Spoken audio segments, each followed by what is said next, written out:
Sekarang saya lagi dengan orang hebat di sini.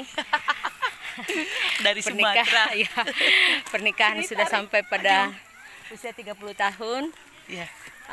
Ibu dari Sumatera. Sumatera dan bapak orang Toraja, guys. Tan, sebutnya Tan ya, lebih akrab. Yes. 30 tahun pernikahan, apa sih yang membuat bisa bertahan selanggang ini di usia ini? Apa ya? Banyak perbedaan. Memang dari situ kan ada yang sabar, ada yang nggak sabar, jadi imbang. Jadi itu, biasanya itu. Yang sabar mengalah, yang tidak sabar ya dapat sabarnya, ditularkan. cari yang seimbang, guys, poinnya. Apa masa tersulit yang bisa Tante lewati, yang bisa dibagikan gitu? Ya, ketika waktu masa-masa anak-anak sekolah, kita juga ada kerja, kita juga ada pelayanan. Jadi bagaimana memprioritaskan yang mana, anak atau suami atau keluarga atau pelayanan, karena kita profesinya juga kerja. Ya, jadi Dua-duanya kerja. poinnya adalah Sulit. gimana tahu tentang prioritas, ya. Jadi Tante dan Om itu bekerja, guys. Ya, dua bekerja. Dua-duanya bekerja. Dan tadi pertanyaannya apa masa sulit ya yang mereka lewati. Anak berapa, Tan? 3.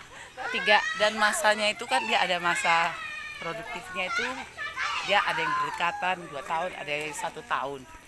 Kan dekat sekali. Bagaimana caranya kita mengatasi ya profesi sebagai ibu, sebagai istri, sebagai kerja. Kalau mau bekerja ya semuanya harus bisa diikutin. Jadi harus di-manage dengan baik, Tan, ya. Ya waktunya. Udah berapa cucu? 1. Oh, Di usia kami yang masa pensiun ada 1 cucu. Dan menantu kami bukan dari suku yang sama, kami jadi Indonesia. Ada Chinese, Batak, Toraja. Jadi campur sari kali. ya beragam. Ya, beragam. Dan Tante saat ini di masa pensiun sangat menikmati, mereka enjoy berkeliling by cart. Waktu anugerah. Ya, Anugerah yang diberikan Tuhan untuk bisa menikmati masa anugerah.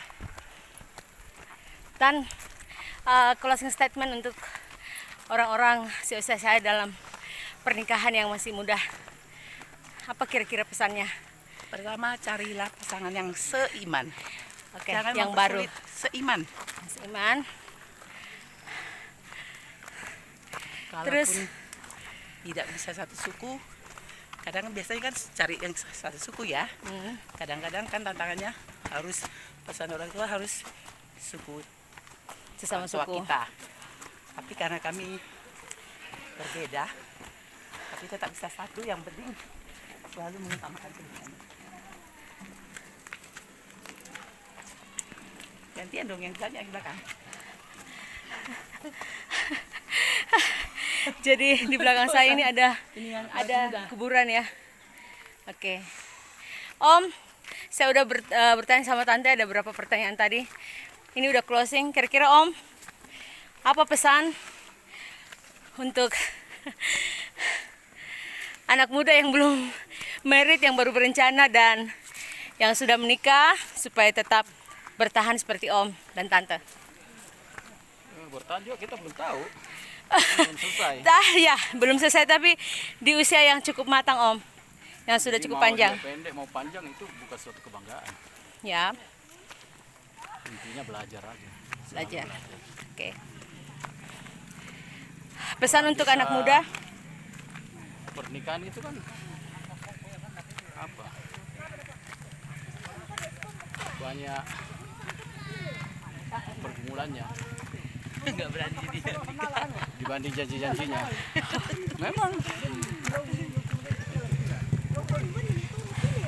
Apa nilai yang paling menjadi prinsip dalam pernikahan Om untuk anak-anak dan ya untuk keluarga yang diterapkan? satu aja. Apapun itu pengampunan yang harus selalu ada. Kalau nggak ada itu nggak ada cerita itu mau belajar apapun tetap juga bisa pisah. Forgiveness, pengampunan. Yes, teladan baik Jesus Christ. Oke Tante, Om, terima kasih untuk sharingnya, untuk waktunya. Hosah jalannya ini sambil wawancara dan bisa konsentrasi ya. Latihan napas. Oke Tante dan Om, thank you. Tuhan berkati.